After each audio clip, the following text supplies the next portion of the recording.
الفجر educational foundation, آؤ اپنے رب کی طرف۔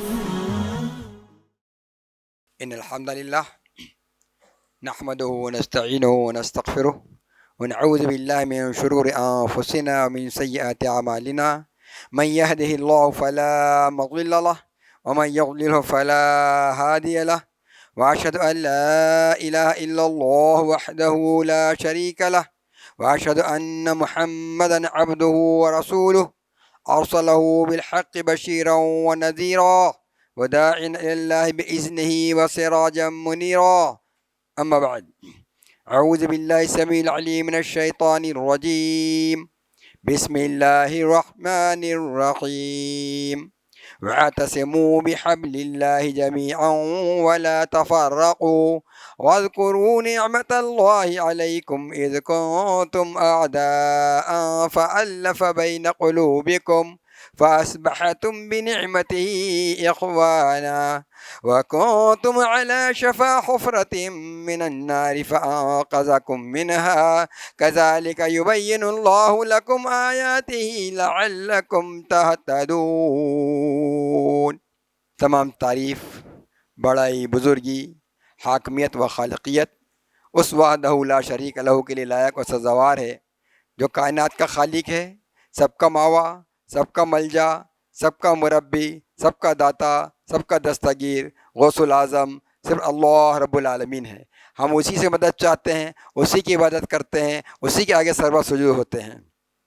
بعد اس کی حمد و ثنا کے درود، سلام، رحمتیں زمین کے ذرات سے زیادہ، آسمان کے تاروں سے زیادہ، بارش کے قطرات سے زیادہ، اشجار کے پتوں سے زیادہ، تاجدار مکہ و مدینہ، صاحب معطر پسینہ، قرار قلب و سینہ، فیض گنجینہ محمد رسول اللہ صلی اللہ علیہ وسلم پر۔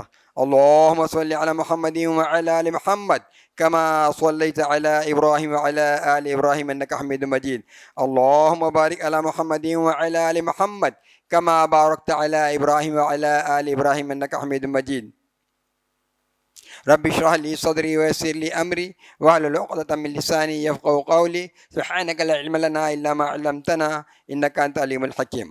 متحد ہو تو بدل ڈالو نظام گلشن، منتشر ہو تو مرو شور مچاتے کیوں ہو۔ معزز سامعین اکرام، محترم دوستوں اور بزرگوں، اس رب تبارک و تعالیٰ کا بے پایا، بے پناہ فضل احسان اس امت محمدیہ پر ہے۔ جس رب العالمین نے ہمیں اور آپ کو سید المرسلین، شفیع المذنبین، ہادی اعلی محمد رسول اللہ صلی اللہ علیہ وسلم کی امت کے اندر پیدا فرمایا۔ دوستوں، آج کے اس پرفتن دور میں جتنی زیادہ ضرورت ملت کے اتحاد کی ہے، میں سمجھتا ہوں کہ اس سے زیادہ ضرورت کسی اور زمانے میں نہ رہی ہوگی۔ آج کے حالات کو ہم سامنے رکھیں اور امت کے انتشار کو ہم سامنے رکھیں۔ میں چاہتا ہوں کہ اتحاد ملت اور تاریخ اختلاف امت، اس عنوان سے آپ کے سامنے مختصر طور پر لب کشائی کرنے کی کوشش کروں گا۔ اتحاد ملت کے نام پر بڑے بڑے جلسے ہوتے ہیں، مختلف مذاہب کے لوگ، مختلف مسالک کے لوگ اتحاد امت کے تعلق سے تقریریں کرتے ہیں اور یکجا ہوتے ہیں۔ مختلف مسالک و مذاہب کے لوگوں کا یکجا ہو جانا، ہم اس غلط فہمی کا شکار ہو جاتے ہیں کہ ہم میں اتحاد ہو گیا، حالانکہ یہ اتحاد اجسام کا اتحاد ہوتا ہے، قلوب کا اتحاد نہیں ہوتا۔ ہم اجسام کے اتحاد کو قلوب کا، دلوں کا اتحاد سمجھ بیٹھتے ہیں۔ یہ سطحی اتحاد ہوتا ہے، اور اسلام حقیقی اتحاد چاہتا ہے کہ اتحاد امت کے اندر، دلوں کے اندر جاگزی ہو جائے۔ اس کو حقیقی اتحاد کہتے ہیں۔ جتنی ضرورت آج اتحاد کی ہے، اتنی ہی زیادہ امت انتشار کا شکار ہوتی چلی جا رہی ہے۔ اللہ رب العالمین فرماتا ہے وَاعْتَصِمُوا بِحَبْلِ اللَّهِ جَمِيعًا وَلَا تَفَرَّقُوا، تم سب مل کر اللہ کی رسی کو مضبوطی سے تھام لو، متفرق نہ ہو۔ وَاذْكُرُوا نِعْمَتَ اللَّهِ عَلَيْكُمْ إِذْ كُنْتُمْ أَعْدَاءً فَأَلَّفَ بَيْنَ قُلُوبِكُمْ فَأَصْبَحْتُمْ بِنِعْمَتِهِ إِخْوَانًا۔ اللہ رب العالمین کی اس نعمت کو یاد کرو کہ تم آپس میں ایک دوسرے کے دشمن تھے، اس نے اپنے فضل سے تمہارے دلوں کے اندر الفت ڈال دی، محبت ڈال دی، اور تم آپس کے اندر بھائی بھائی بن گئے۔ وَكُنْتُمْ عَلَى شَفَا حُفْرَةٍ مِّنَ النَّارِ، جبکہ تم جہنم کے کنارے پر کھڑے ہوئے تھے۔ فَأَنْقَذَكُم مِّنْهَا، اللہ رب العالمین نے اس جہنم کے کنارے سے تمہیں نکالا۔ كَذَلِكَ يُبَيِّنُ اللَّهُ لَكُمْ آيَاتِهِ لَعَلَّكُمْ تَهْتَدُونَ، اسی طریقے سے اللہ رب العالمین اپنے آیات کو کھول کھول کر بیان کرتا ہے تاکہ تم ہدایت پر رہو۔ یہ آیت شریفہ اس طرف اشارہ کر رہی ہے کہ مدینہ شریف کے اندر دو قبائل تھے، اوس اور خزرج۔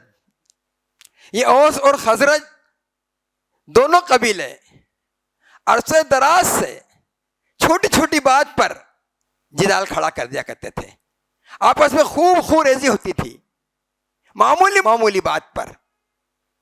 اللہ رب العالمین نے ان کو اسلام کی دولت سے نوازا اور آپس کے اندر شیر و شکر ہو گئے۔ ہجرت کر کے مکے سے مسلمان مدینہ پہنچے تو انہوں نے ہر طرح سے ان کا ساتھ دیا، ان کی نصرت کی، یہاں تک کہ اگر کسی کے پاس 2 بیویاں تھیں تو کہا کہ میرے مہاجر بھائی، میں اپنی ایک بیوی کو طلاق دے دیتا ہوں، جس کو آپ پسند کریں، آپ اس سے عدت ختم ہونے کے بعد نکاح کر لیں۔ اپنے مال میں سے مال، زمین میں سے زمین، ہر چیز کے اندر اپنے بھائی کا حصہ مقرر کیا۔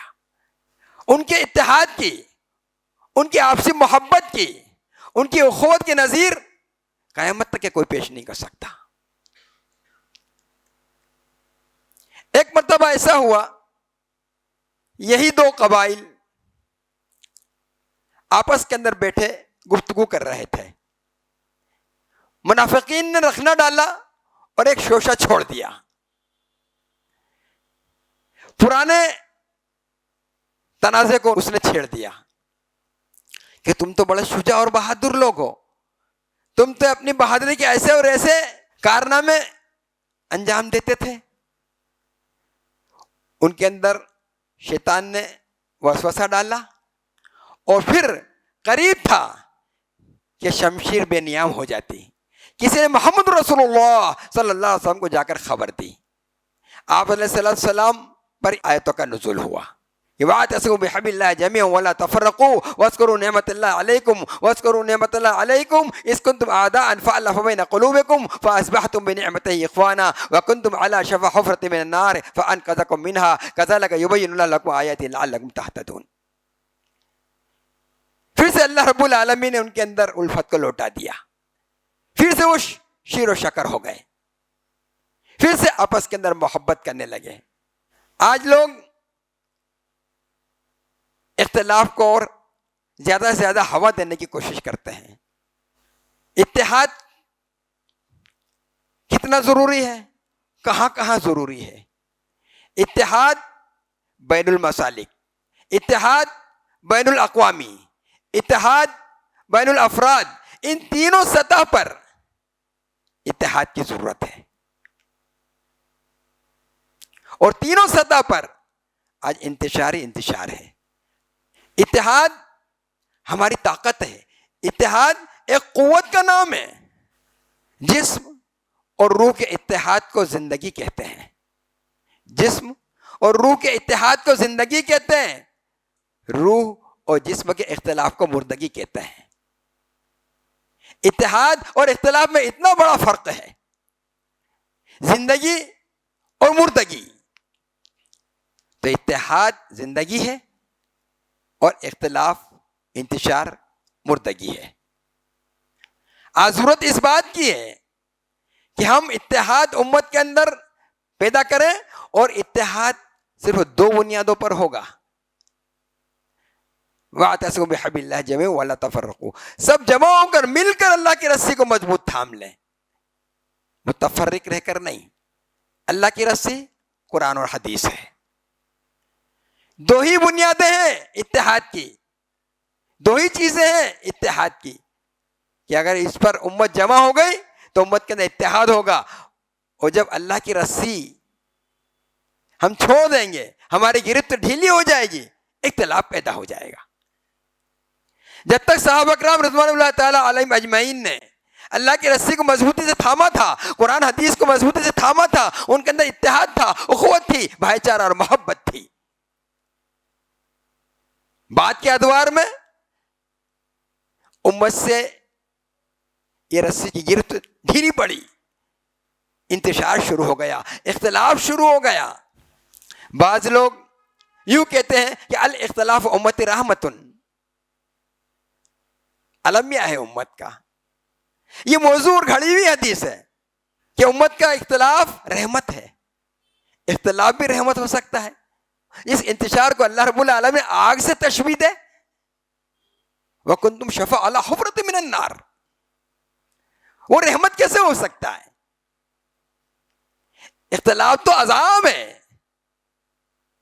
اختلاف تو کمزوری ہے. اتحاد رحمت ہے، اتحاد طاقت ہے، اتحاد قوت ہے. لفظ اتحاد اتنا شیریں، اتنا میٹھا لفظ ہے کہ ساری انسانیت اس کو پسند کرتی ہے. ہر ایک چاہتا ہے کہ انسانیت کے اندر اتحاد ہونا چاہیے، لیکن صرف چاہنے سے نہیں ہوگا، اجزام کے جمع کر لینے سے نہیں ہوگا، قرآن حدیث پر عمل کرنے سے ہوگا. صحابہ میں بھی اختلاف تھا، کہنا بڑا آسان ہے. ان کے اختلاف کو بھی ہم سمجھنے کی کوشش کریں کہ ان کا اختلاف کس قسم کا اختلاف تھا. ان کا اختلاف فقہی اختلاف تھا، ان کا اختلاف سطحی اختلاف تھا، فہم کا اختلاف تھا. ان کا اختلاف عقیدے کا اختلاف نہیں تھا، منہج کا اختلاف نہیں تھا، مسلک کا اختلاف نہیں تھا. ان کے اختلاف کو ہم سمجھنے کی تو کوشش کریں. فہم کا، سمجھ کا اختلاف تھا. یہ فطری ہے، ہو سکتا ہے، تو صحابہ میں کیوں نہیں ہوگا؟ اور ہمارا اختلاف مسلک کا اختلاف ہے، عقیدے کا اختلاف ہے، منہج کا اختلاف ہے. یہ اختلاف اللہ اور اس کے رسول کی نگاہ میں مقبول ہے. صحابہ کا اختلاف ایسا اختلاف نہیں تھا. ہمارا اختلاف اس دور کے اندر امت محمدیہ کا بہت خطرناک ہے. تو اختلاف کبھی بھی رحمت نہیں ہو سکتا. صحابہ میں جو اختلاف ہوا فہم و سمجھ کی بنیاد پر، تو آپس کے اندر ان کی خوریزی ہوئی.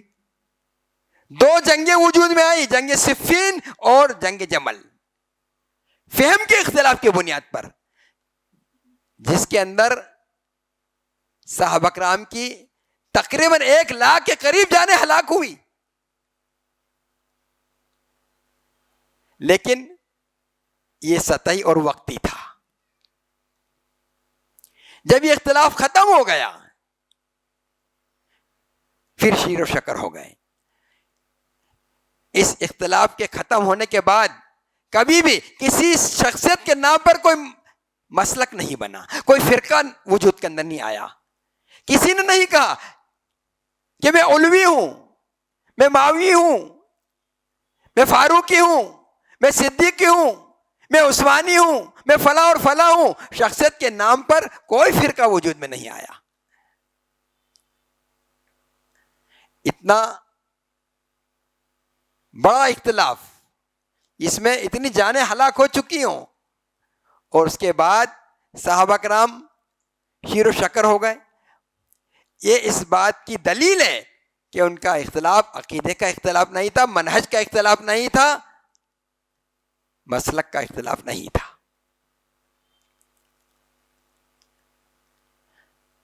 اب آئیے ہم یہ دیکھتے ہیں کہ اختلاف امت کے اندر کب آیا. رسول اللہ صلی اللہ علیہ وسلم فرماتے ہیں خیر القرون قرنی ثم الذین یلونہم ثم الذین یلونہم. میرا زمانہ یعنی صحابہ کا زمانہ خیر کا زمانہ، پھر اس کے بعد کا اس سے ملا ہوا زمانہ، پھر اس کے بعد کا زمانہ. 3 زمانوں کی خیریت کی خبر رسول مقدس علیہ الصلوۃ والسلام نے دی ہے. چوتھے زمانے کی خیریت کی خبر آپ علیہ الصلوۃ والسلام نے نہیں دی. پہلا زمانہ صحابہ کا، سب سے آخری صحابی رسول ابو طفیل رضی اللہ عنہ ہے. یہ 110 ہجری تک کے حیات رہے. صحابہ کا زمانہ 110 ہجری تک کے ثابت ہوتا ہے. یہ آخری صحابی ابو طفیل رضی اللہ عنہ. یہ پہلا زمانہ خیر کا، بھلائی کا. دوسرا زمانہ تابعین اعظام کا، یہ 180 ہجری تک ثابت ہوتا ہے. تابعین کا زمانہ. پھر تیسرا خیر والا زمانہ تبع تابعین کا، یہ 220 ہجری تک ثابت ہوتا ہے.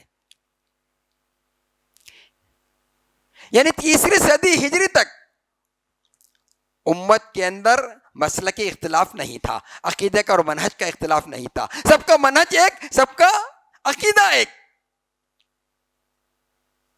سب کا راستہ ایک، صرف قرآن و حدیث. آج بھی قرآن حدیث کے اوپر ہی اتحاد ہو سکتا ہے. یہ 2 ہی بنیادیں ہیں، اس کے علاوہ کسی اور کتاب پر اتحاد نہیں ہو سکتا. ذات کے اعتبار سے صرف محمد رسول اللہ صلی اللہ علیہ وسلم کی ذات عالی ہے جو معصوم عن الخطا ہے. ذات کے اعتبار سے بھی صرف محمد رسول اللہ صلی اللہ علیہ وسلم کی ذات عالی پر ہی اتحاد ہو سکتا ہے. کسی اور شخصیت پر اتحاد ہو ہی نہیں سکتا، کیونکہ آپ کے علاوہ کوئی بھی شخصیت معصوم عن الخطا نہیں ہے. آپ ہی کی ذات ہے، آپ پر وحی کا نزول ہوتا ہے، وحی کے ذریعے سے اللہ رب العالمین آپ کی رہبری فرماتا ہے. تو یہ 3 زمانے خیر کے ہیں. چوتھی صدی کے اندر اختلاف شروع ہوا. وہ اختلاف بھی ہم سمجھنے کی کوشش کریں گے کیسا اختلاف تھا. چوتھی صدی کا اختلاف بھی کیسا اختلاف تھا. 3 زمانوں کی خبر خیریت کی رسول اللہ صلی اللہ علیہ وسلم نے دی. ان 3 زمانوں کے اندر کوئی اختلاف، کوئی مسلکی یا مذہبی اختلاف نہیں پایا جاتا. یہ بات میں اپنی طرف سے نہیں کہوں گا کہ چوتھی صدی کے اندر اختلاف رونما ہوا اور لوگ مسلک کے اندر تقسیم ہوئے. حجت اللہ البالغہ میں شاہ ولی اللہ محدث دہلوی رحمۃ اللہ علیہ نے لکھا کہ اختلاف چوتھی صدی کے اندر ہوا. تقلیدی اختلاف چوتھی صدی کے اندر شروع ہوا. اچھا، یہ اختلاف کیسا تھا؟ استادی اور شاگردی نسبت پر تھا. اس کو اختلاف نہیں کہیں گے. جس نے جس سے علم حاصل کیا، جو جس سے فیضیاب ہوا، اس نے اپنے آپ کو اپنے اس استاد کی طرف منسوب کیا. جس نے امام مالک رحمۃ اللہ علیہ سے علوم حاصل کیے، انہوں نے اپنے کو مالکی کہا. ابو حنیفہ رحمۃ اللہ علیہ سے جنہوں نے علم حاصل کیا، انہوں نے اپنے آپ کو حنفی کہا. امام احمد بن حنبل رحمۃ اللہ علیہ سے جس نے تعلیم حاصل کی، ان لوگوں نے اپنے آپ کو حنبلی کہا. اور جن لوگوں نے امام شافعی رحمۃ اللہ علیہ سے علم حاصل کیا، انہوں نے اپنے آپ کو شافعی کہا. تو یہ ان کا اختلاف استادی شاگردی نسبت تھی. اس اختلاف کی نسبت استادی شاگردی تھی، نہ کہ تقلید جمود. جس طریقے سے آج کے اس دور کے اندر کوئی شخص، کوئی عالم دین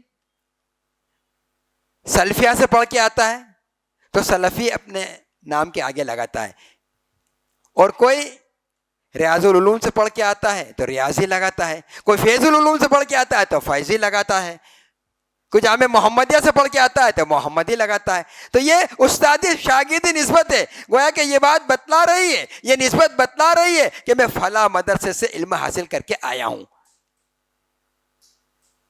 جو اپنی نسبت جس مدرسے سے دیتا ہے, کوئی شخص بھی دانا یہ نہیں کہتا کہ یہ نسبت دینے والے الگ الگ فرقے ہیں.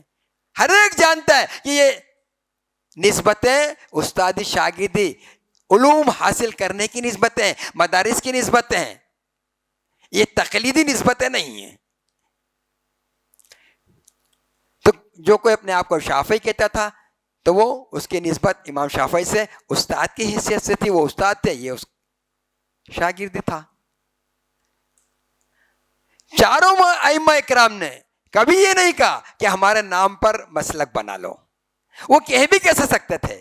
وہ بڑے مقدس لوگ تھے, وہ بہت نیک لوگ تھے, وہ بہت اللہ والے تھے. اللہ رب العالمین سے دعا کرتا ہوں کہ رب العالمین ان کو کروٹ کروٹ رحمتیں ان پر نزول فرمائے, ان کی قبروں کو نور سے منور کر دے, رحمتوں کا ان پر نزول ہو. اللہ ان کے مقام مراتب کو بلند کرے. بہت نیک لوگ تھے, انہوں نے اپنے نام سے کبھی بھی مسلک نہیں بنایا. یہاں تک کہ امام ابو حنیفہ رحمۃ اللہ نے تو کہا اترکوا قولی بخبر رسول, میرے قول کو خبر رسول پر ترک کر دو. رسول اللہ صلی اللہ علیہ وسلم کی حدیث آ جائے تو میرے قول کو چھوڑ دو. اب یہ ایسی شخصیت ہے, اتنی پاک باز شخصیت ہے, ان کے سامنے یہ تقلید اور جمودی اختلاف ہوتا تو کیا یہ برداشت کرتے؟ گویا کہ 4 صدی میں بھی جو اختلاف لکھ رہے ہیں شاہ ولی اللہ مہدی دہلوی رحمۃ اللہ علیہ, وہ استادی شاگردی نسبت پر رونما ہوئے. اب تقلید جمود, تقلید جامد, یہ کب شروع ہوئی؟ آج بہت مشہور ہے کہ 4 مصلی برحق, بہت مشہور ہے. یہ کب ہوئے 4 مصلی برحق؟ 9ویں صدی ہجری کے اندر حکومت فرع ابن برقوق کی تھی. اس وقت یہ چاروں مسالے کے لوگ آپس کے اندر لڑتے تھے. ہر ایک یہ چاہتا تھا کہ میرا امام نماز پڑھائے گا تو میں اس کے پیچھے نماز پڑھوں گا. کوئی شافعی مسلک کا نماز پڑھاتا تو احناف اس کے پیچھے نماز نہیں پڑھتے. کوئی مالکی پڑھاتا موالک نہیں پڑھتے. کوئی حنبلی پڑھاتا تو حنابلہ کے علاوہ دوسرے نہیں پڑھتے. موالک کے پیچھے دوسرے ائمہ اکرام کے ماننے والے نہیں پڑھتے. یہاں تک کہ یہ اختلاف اتنا شدید ہوا کہ خوریزی ہونے لگی, اچھا خاصا جدال ہونے لگا. امت کے اندر خوریزی, اس بادشاہ نے دیکھا کہ مسلک کی بنیاد پر خوریزی ہو رہی ہے آپس کے اندر. جن کا کلمہ ایک, جن کا نبی ایک, جن کا اللہ ایک, جن کا قبلہ ایک, جن کا دین ایک, جن کی کتاب ایک, وہ 4 اس طریقے سے آپس کے اندر خوریزی کر رہے ہیں. تو مصلحت کا تقاضا تھا. اس بادشاہ نے 4 مصلی قائم کر دیے. تم کس مسلک کے ہو, تمہارا امام نماز پڑھائے تب تم اس کے پیچھے پڑھ لینا. تم کس مسلک کے ہو, فلاں مسلک کے ہو, جب تمہارا امام نماز پڑھائے تو تم پڑھ لینا. جب ایک امام نماز پڑھاتا بقیہ دوسرے امام کے ماننے والے بیٹھے رہتے تو تنازع ختم ہو گیا, یہ خوریزی ختم ہو گئی. یہ ایک ہنگامی اور وقتی فیصلہ تھا, اور واقعی عقل کا بھی تقاضا یہی تھا کہ کم از کم امت کا آپس کا اتنا شدید اختلاف جو خوریزی تک کے پہنچ جائے وہ تو ختم ہونا ہی چاہیے. ختم ہو گیا. پھر اس کے بعد شاہ سعود رحمۃ اللہ علیہ کا دور آیا 12ویں صدی میں. شاہ سعود رحمۃ اللہ علیہ نے دیکھا کہ جب شواف نماز پڑھاتے ہیں اول وقت میں تو احناف بیٹھے رہتے ہیں, وہ نہیں پڑھتے ہیں. حنابلہ پڑھاتے ہیں تو شوافے نہیں پڑھتے، گرچہ کہ ایک امام نماز پڑھاتا، اس کے ماننے والے نماز پڑھتے اور بقیہ لوگ بیٹھے رہتے ہیں۔ شاہ سعود رحمۃ اللہ علیہ نے قرآن مقدس کی ایک آیت پیش کی، کہا وَاتَّخِذُوا مِن مقام ابراہیم مصلی، ابراہیمی مصلی کو لازم پکڑو۔ یہاں کہاں 4 مصلی ہیں؟ کلام پاک تو صرف ایک مصلی بتلاتا ہے، اور یہاں 4 مصلی ہیں۔ اور پھر ایک آیت اور پڑھی وَارْكَعُوا مَعَ الرَّاكِعِينَ، رکوع کرو رکوع کرنے والوں کے ساتھ۔ یہاں جز لے کر کل مراد لیا گیا ہے، یعنی نماز پڑھو نماز پڑھنے والوں کے ساتھ۔ جب جماعت کھڑی ہے، لوگ نماز پڑھ رہے ہیں، تم بیٹھے ہوئے کیسے ہو؟ صرف ایک امام نماز پڑھائے گا، سارے لوگوں کو اس کے پیچھے نماز پڑھنی ہوگی۔ 4 مصلی انہوں نے ختم کر دیے، اور آج بھی الحمدللہ صرف ایک ہی مصلی باقی ہے۔ یہ امت کے اختلاف کی تاریخ ہے کہ امت میں اختلاف کیسے بڑھا۔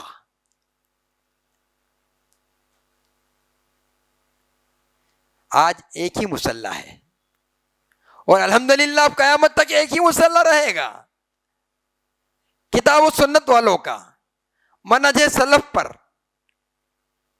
عقیدہ توحید کی بنیاد پر، بس اس روز سے، اس صدی سے، 9ویں صدی ہجری سے 4 مصلی برحق مشہور کر دیے گئے پوری دنیا کے اندر۔ جو بات 300 سال تک کے چلی ہو، اس کی تشہیر 300 سال تک ہوئی ہو، اتنی جلدی ختم نہیں ہوگی۔ وہ لوگوں کے ذہن کے اندر بیٹھ گئی وہ بات کہ 4 مصلی برحق۔ ارے 4 ائمہ اکرام برحق، بے شک 4 کے 400 بھی ہو تو برحق، لیکن ان کے نام پر فرقے بنانا یہ کہاں تک مناسب ہے؟ الگ الگ مساجد تعمیر کرنا، الگ الگ مدارس قائم کرنا، الگ الگ جماعتیں بنانا، یہ کہاں تک کے مناسب ہے؟ امام چاہے جتنے ہوں، سب مقدس ہیں، سب اللہ کے پیارے ہیں، ان کی حیات طیبہ کے اندر تو کوئی مسلک نہیں بنا۔ تو یہ امت کے اختلاف کی تاریخ ہے۔ تو ہم یہ چاہتے ہیں جس طریقے سے صحابہ کرام کے اندر اتحاد تھا، جس بنیاد پر تھا، اسی بنیاد پر امت آج پھر متحد ہو جائے، اور تمام گروہ بندیاں، تمام اختلاف، تمام سرفٹول ختم ہو جائے۔ تو اس کے لیے ہم دعوت دیتے ہیں پوری انسانیت کو، خصوصاً امت مسلمہ کو، اس قول کے ساتھ امام مالک رحمۃ اللہ علیہ کے۔ امام مالک رحمۃ اللہ علیہ فرماتے تھے کہ اول زمانے کے لوگ جس بنیاد پر متحد ہوئے، آخری زمانے کے لوگ بھی اسی بنیاد پر متحد ہوں گے، اور وہ قرآن و سنت ہے۔ اگر امت اتحاد چاہتی ہے، حقیقی اتحاد چاہتی ہے، دلوں کے اندر اتحاد چاہتی ہے، دلوں میں محبت چاہتی ہے، تو سچ فرمایا امام مالک رحمۃ اللہ علیہ نے کہ ہر زمانے کے اندر امت متحد صرف اسی بنیاد پر ہو سکتی ہے کہ ہم قرآن حدیث کو مضبوطی سے تھام لیں۔ اور رسول اللہ صلی اللہ علیہ وسلم نے حجۃ الوداع کے موقع پر فرمایا تھا ترکت فیکم امرین لن تضلوا ما تمسکتم بہما کتاب اللہ و سنتی۔ لوگوں، میں تمہیں 2 چیزیں چھوڑ کر جا رہا ہوں، لن تضلوا، ہرگز ہرگز گمراہ نہیں ہوگے، ما تمسکتم بہما، جب اس کو مضبوطی سے تھامے رہو گے، کتاب اللہ و سنتی، اللہ کی کتاب قرآن مقدس اور میری سنت۔ اسی پر میں اکتفا کرتے ہوئے اپنی بات کو ختم کرتا ہوں۔ اللہ رب العالمین سے دعا کرتا ہوں کہ اللہ رب العالمین امت کے اندر اتحاد پیدا فرما دے، امت کے اندر دلوں میں محبت پیدا فرما دے، امت کو شیر و شکر کر دے، امت کو منہجی اعتبار سے اور عقائد کے اعتبار سے بھی متحد اور متفق کر دے، امت کو اللہ رب العالمین سرسبز و شاداب فرما دے۔ امت کے اندر جو بیمار ہو، اے اللہ ان کو شفا عطا فرما، جو بیجا مقدموں کے اندر قید و رہائی کی شکلیں پیدا فرما۔